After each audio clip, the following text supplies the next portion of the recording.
एक बहू ने मेरे प्रवचन सुने और प्रवचन सुनने के बाद मैंने अपने प्रवचन में कहा कि भूखे को भोजन कराना बहुत पुण्य का काम है। प्यासे को पानी पिलाओ, भूखे को भोजन कराओ। सुबह उठकर सबसे पहले यही काम होना चाहिए। वो बहू जो कभी रसोई घर में नहीं जाती थी, कभी भोजन नहीं बनाती थी, वह सुबह सुबह उठी 6 बजे रसोई में जाके काम करने लगी, भोजन बनाने लगी। भोजन बनाने के बाद उसने परिवार के सभी लोगों से कहा कि आप भोजन करिए, आप भोजन करिए। लोगों ने कहा आज तुझे क्या हो गया है?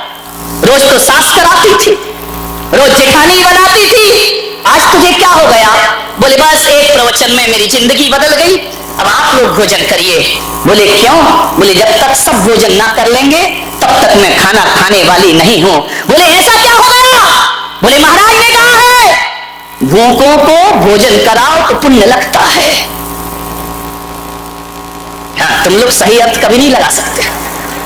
तुम्हारी नजरों में सास ससुर सब भिखारी हो गए हैं ना, ध्यान रखना। उस बहू से सास ने कहा कि पागल हो गई, हमें क्या समझ रखा है? बोले महाराज ने कहा है कि भूखे को भोजन कराओ, प्यासे को पानी पिलाओ, पुण्य लगेगा। तो सास की नजरें तगड़ा गई।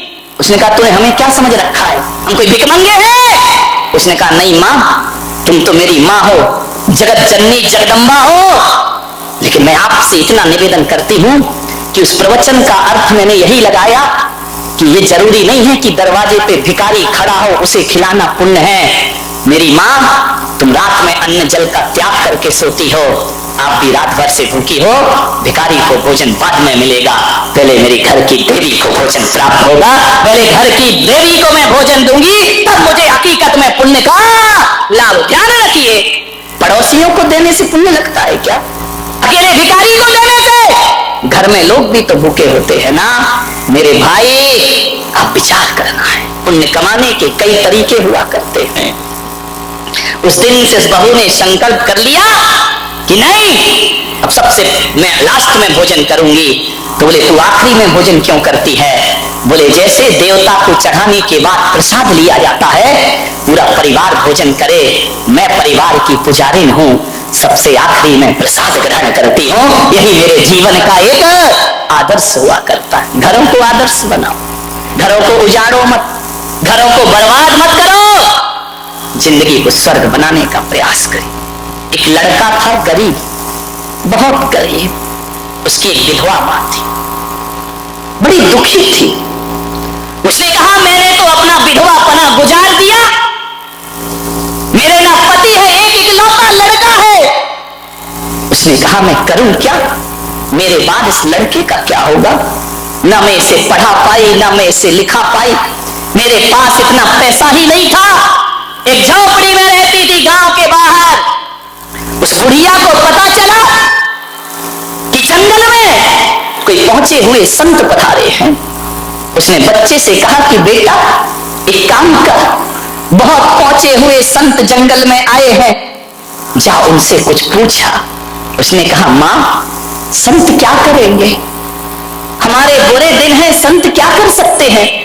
बोले बेटा संत कुछ ना करे, वो हमें कुछ नहीं देंगे, लेकिन मेरी आत्मा बोल रही है कि संत के पास जरूर जाओ, वो तुम्हें कुछ दे या ना दे, लेकिन तुमसे कुछ लेने वाले भी नहीं है। जाओ संत के पास, जाने में फायदा हो या ना हो, लेकिन एक बात मान लेना बारामती वालों, संतों के पास जाने से नुकसान कुछ नहीं हुआ करता है, फायदा हो या ना हो, ध्यान रखिए, कोई नुकसान नहीं होगा।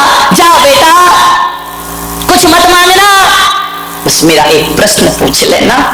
बच्चे ने कहा मां क्यों परेशान होती है, मैं खुश हूं ना गरीबी में।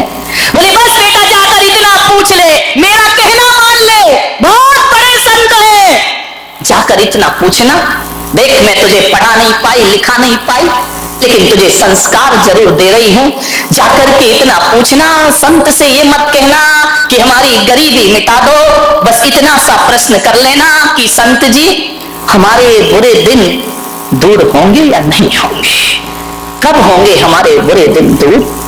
बच्चे ने कहा माँ तू परेशान मत हो। बोले बेटा तू जा, मेरी आज्ञा मान। क्या करता, माँ का आदेश, चला गया संत से प्रश्न पूछने। बड़ी दूर जाना था, गरीब के घर ना गाड़ी होती, ना मोटर होती, ना कार होती है, पैदल ही चला जा रहा है। शाम होने आई, एक गांव में पहुंचा, नगर सेठानी दरवाजे पर थी। जाकर के उस बच्चे ने कहा कि माँ रात हो रही है, मुझे जाना दूर है, तुम्हारे घर में मुझे सहारा मिलेगा, एक रात सोने का अवसर दे दो, कहीं भी मुझे सुला दो, जहां गाय बनती हो वहां मुझे सुला दो, बस एक रात सहारा दे दो। उस सेठानी को थोड़ी दया आई, उसने कहा बच्चे आओ रात सो जाओ। वो पुराना जमाना था, आज तो रिश्तेदार को भी सुलाना खतरे से खाली नहीं है मेरे भाई, ना जाने क्या उठा के ले जाए। उसने कहा बेटा आराम से सो जाओ, कोई दिक्कत नहीं है, विश्राम करो, कुछ खाओगे? उसने कहा नहीं माँ, बस तूने मुझे चार दीवार एक छत दे दी, बड़ा उपकार मानूंगा तुम्हारा। सुबह उठा चलने लगा। सेठानी ने कहा बेटा ये तो बताओ तुम जा कहाँ रहे हो? बोले मेरी माँ ने भेजा है, एक बहुत बड़े संत आए हैं, एक प्रश्न लेकर भेजा है कि जाओ पूछना कि हमारे बुरे दिन दूर होंगे या। सेठानी ने कहा बेटा एक प्रश्न मेरा भी पूछ लेगा। अरे उसने कहा आप तो इतनी धनवान है, इतनी बड़ी हवेली में रहती है, आपको भी कोई प्रश्न है क्या? बोले बेटा मेरा एक प्रश्न पूछ लेना। उसने कहा जा रहा हूं, आपने उपकार किया है, एक प्रश्न तुम्हारा पूछ लूंगा। बोले जाओ संत से ये पूछना कि मेरे पास दौलत है, माया है, सब कुछ है, कोई कमी नहीं है, एक बेटी है मेरी, पूछना उसकी शादी कब होगी। वो बोलती नहीं है बेटा, गूंगी है, जाके पूछना ये कभी बोलेगी या नहीं बोलेगी। उसने कहा पूछ लूंगा। आगे बढ़ा, एक किसान का खेत पड़ा, 12 बज गए, भूख लगी। किसान से बोला कि मुझे भूख लगी है। किसान दयालु था, घर से रोटी आई थी, चटनी आई थी, भाजी आई थी। उसने कहा आ बेटा तू भी खा ले और मैं भी खा लेता हूँ। पहले के वो लोग थे कि भूखा आए तो अपना खाना खिलाते थे, पहले के लोग ये सोचते थे कि कोई आवे तो हम खावे, और आज के सोचते कि ये जावे तो फिर हम खावे। विचार करिए, किसान ने खाना खिलाया, किसान ने कहा कि बेटा तू जा कहां रहा है? बोले एक संत है, प्रश्न पूछने जा। किसान ने कहा भाई एक काम कर, एक प्रश्न? अरे उसने कहा जहां जाओ वहां एक प्रश्न है। बोले ये पूछना संत से, समय हो रहा जल्दी समाप्त करता हूं, ये पूछना संत से कि मेरे खेत में फसल आएगी? मैं इतनी मेहनत करता हूं, इतने वृक्ष लगा रखे हैं, फल ही नहीं आते उनमें, जाके पूछ लेना बेटा। उसने कहा पूछ लूंगा, आगे चला। बड़ी जोर से प्यास लगी, गर्मी के दिन, कंठ सूख गया। देखा एक संत तपस्या कर रहा है, बाजू में कमंडल रखा है। गया संत के पास, संत जी बड़ी प्यास लगी है। संत ने, तपस्वी ने कहा पानी पीना है? बोले हाँ। कमंडल दिया, बोले ले पी ले पानी। एक बात तो बता, कहानी मालूम है? तू जा कहां रहा है? बोले एक महासंत आए हैं, एक प्रश्न। बोले एक काम कर, मेरा भी। अरे उसने कहा यार किसान का भी प्रश्न, सेठानी का, ये बाबा फकीर का भी प्रश्न।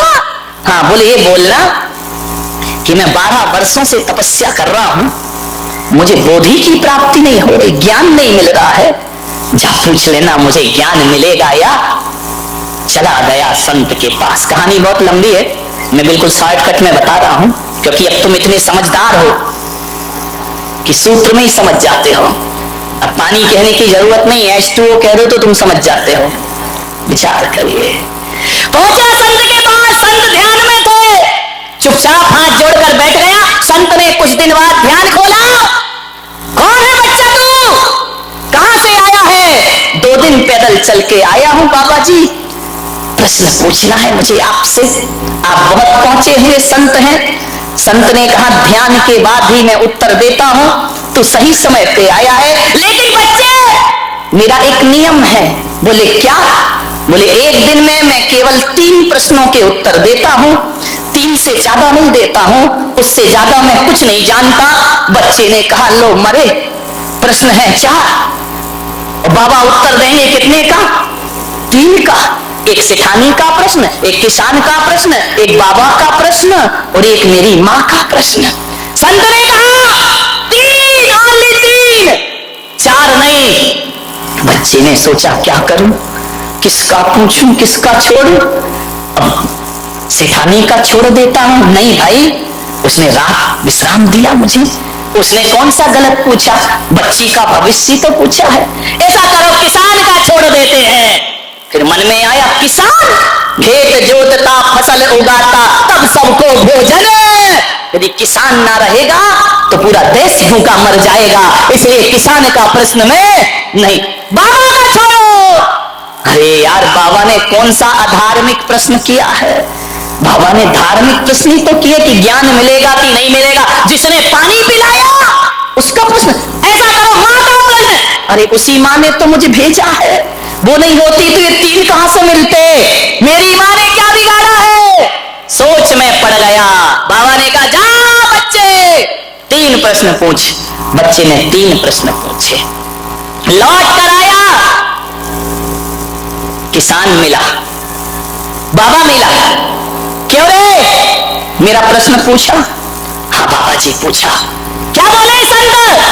बोले तुझे ज्ञान जरूर होगा, इसी वक्त बोधि की प्राप्ति होगी। तो अभी तक क्यों नहीं हो रही? बोले तू अपनी जटाओं में जो मणि छिपा के बैठा है उसे निकाल, क्योंकि तेरा ध्यान मणि में है, तेरा ध्यान भगवान में नहीं लग रहा है। वो मणि तेरी बाधा बन रही है, उसे निकाल के फेंक, तुझे ज्ञान प्राप्त हो जाएगा। उसने अपनी जटाएं खोली। बोले हाँ बेटा, मैंने मणि तो छिपा रखी, बड़ी कीमती है। तो बोले जब तक ये है तब तक तुझे ज्ञान मिलने वाला, सोच ले मणि रखना है या भगवान का ध्यान रखना है। उसने कहा बेटा तूने मेरी जटाएं नहीं खोली, मेरी आंखें भी खोल दी, ले बेटा ये मणि मैं तुझे प्रदान करता। उसने कहा नहीं बाबा, ये मैं क्या करूंगा, मैं गरीब आदमी। बोले बेटा रख लो, रख लो, मैं किसी को क्यों दूं, तूने मुझे ज्ञान दिया, मैं तुझे दान प्रदान करता हूं, ले जा, आज मैं तुझे प्रदान करता हूं। मणि हाथ में ली, कान में ही मत लगा, इधर ध्यान भी रख। मणि हाथ में ली, चला। अब कौन मिला? इतना ही भूल गए, वो तो प्रश्न भूला, तुम कहां नहीं भूलते। किसान मिला। किसान ने कहा बोल बेटा क्या पूछा, मेरा पूछा या नहीं? बोले पूछा। क्या बोले? बोले किसान तेरे खेत के वृक्षों में फल जरूर आएंगे, फसल जरूर लगेगी। तो अभी तक क्यों नहीं लगे? बोले तेरे पेड़ के नीचे कुछ गड़ा हुआ है, उससे जड़ें जमीन तक नहीं पहुंच रही हैं, उससे टकरा रही हैं, इसलिए पेड़ फलता फूलता नहीं। बोले खैर बेटा, उसने खुदाई की, सोने के घड़े मिले जिसमें अशर्फियां रखी हुई थी। किसान की आंखें चौंधी आ गई, बरसों से भूखा मर रहा हूं, गरीबी का शिकार बन रहा हूं, ये सोने के घड़े। उसने कहा बेटा तेरा बड़ा उपकार। बोले उपकार तो आपका, आपने मुझे रोटी दी थी। बोले नहीं बेटा, तूने घड़े दी, एक काम कर बेटा, ये सोने के घड़े मैं तुझे प्रदान। अरे बोले मैं क्या करूंगा, आप किसान है, आपकी जमीन पे आपका हक है। बोले बेटा सोना से ज्यादा कीमती तो जमीन हुआ करती है, धरती हुआ करती है। सोना आज है कल खत्म हो जाएगा, जमीन पर फसलें आएंगी, किसान हमेशा माला माल रहेगा, मुझे इसकी जरूरत नहीं। इस पे तेरा बैलगाड़ी बुलाई, सोने की घड़ी रखे, उसे बिठाया, चल दिया। किसका घर पड़ा है? कौन बोला? शांति सेठ का। सेठानी का घर पड़ा, बैलगाड़ी रुकी, सेठानी निकल के आई। क्यों रे? पैदल गया था, बैलगाड़ी ये क्या भरा है पीछे? बोले मुझे नहीं मालूम अम्मा, मेरा प्रश्न पूछा। बोले हाँ पूछा। क्या बताया? बोले तेरी लड़की की शादी जरूर होगी। जरूर होगी? बोले हाँ कब होगी? बोले जिस लड़के को देखकर तेरी लड़की की आवाज वापिस आ जाए वही उसका पति होगा। इतने में पीछे से लड़की दौड़ी आई, लड़के पे निगाह पड़ी, उसने आवाज लगाई, अम्मा मैं बोलने लगी हूँ। अम्मा ने कहा हो गया बेड़ा, पकड़ा दूल्हा बनाया। कौन? बोला विट्ठल काश हम होते। कोई नगर सेठ का लाव लश्कर जा रहा होगा, दूल्हा बना लड़का, दुल्हन उतर रही है। माँ ने पूछा कहां से पधारे हैं आप? बोले पधारा नहीं, मैं तेरा बेटा। तू मेरा बेटा? पागल, ये कहां से चुराया? अब गरीब क्या सोचेगा, तू वापिस कर क्या? मैंने तुझे मना किया, मैंने तुझे संत के पास भेजा था। बोल मेरा प्रश्न पूछा या नहीं पूछा? बोले माँ प्रश्न तो नहीं पूछा, लेकिन उत्तर साथ लेकर आया हूं। बोले क्या साथ लेकर आया है? बोले माँ देख, आज मुझे लगा कि अमीरों के घर में पैदा होके बड़ी बड़ी डिग्रियां लेकर भी आदमी वो संस्कार नहीं पाता जो माँ तुझ गरीब माँ से मैंने संस्कार प्राप्त किए हैं। माँ मैं संत के पास पहुंचा, संत ने कहा 4 में से 3 प्रश्न पूछना, 1 प्रश्न छोड़ देना। बेटा किसका प्रश्न छोड़ा? माँ तेरा प्रश्न छोड़ा। बोले क्या? बोले मेरे मन में आया कि अपने लिए तो सब जीते हैं, दूसरों के लिए जीकर देखो जीवन कैसा हुआ करता है। मैंने अपना स्वार्थ छोड़ दिया माँ। और देख माँ तेरा प्रश्न क्या छोड़ा? मैंने अपना स्वार्थ छोड़ा, उसका परिणाम आज सब संपदा लेकर तेरे घर में आया हूं माँ। ये जो भी मिला है तेरे प्रश्न ना पूछने से मिला है, ध्यान रखिए। मान्यवर, निजी स्वार्थ छोड़ करके जीने का प्रयास करो। जो मांगने से नहीं मिलता वो लुटाने से प्राप्त हो जाया करता है, ध्यान रखिए। ये भारत की संस्कृति है। माँ यदि तेरा प्रश्न पूछता तो शायद उत्तर ना मिलता। मैं तो उत्तर ही नहीं समाधान भी साथ लेकर आया हूँ। ये तेरी बहू है, बहुत धनपति घर की है। माँ आज से फटे पुराने कपड़े छोड़, देख तेरा अनपढ़ गंवार बेटा संस्कारों की संपदा लेकर तेरे दर पे वापिस आया है, ध्यान रखना। सोचना है आपको, कभी आपने निजी स्वार्थ छोड़ा है? कैसी इबादत करते हैं भगवान की, हर जगह अपना स्वार्थ, मैं सुखी, मेरा नाम, मेरी प्रतिष्ठा, मैं ही सब कुछ। नहीं मेरे भाई, ध्यान रखना।